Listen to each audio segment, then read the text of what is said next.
So we are on the chapter number 11, which is zombie loss. Now that we have coded what happens when your zombie wins, let's figure out what happens when it loses. In our games, when zombie loses, they don't level down, they simply add a loss to their loss count.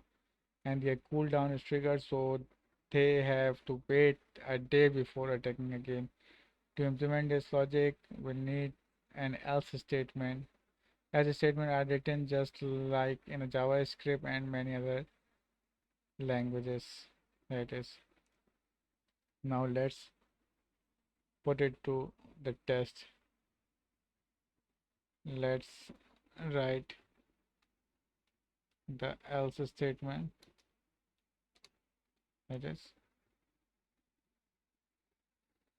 my zombies increment, my zombies lost count, my zombies,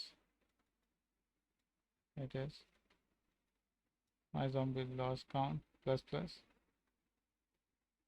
wins enemy zombie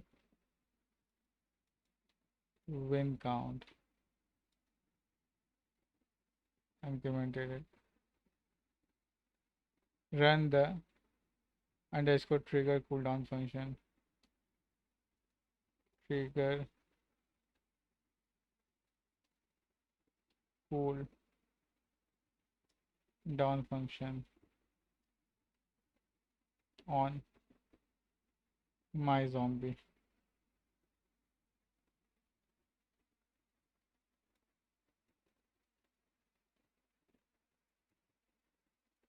This way, the zombie can only attack once per day. Remember, trigger is already run inside the multiply period multiply. So, zombie cooldown will be triggered whether he wins or loses.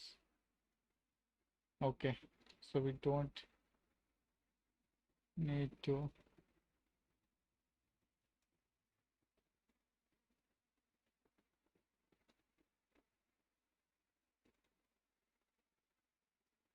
add it explicitly. Here it is. Cooldown function. Here it is. Let's check the answer.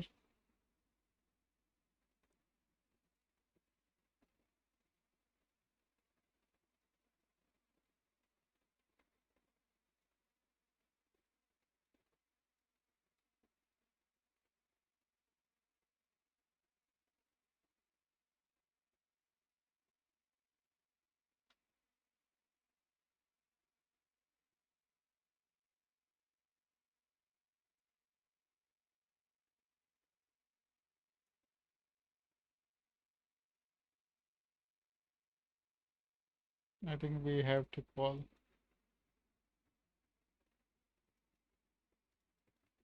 this function. Yeah,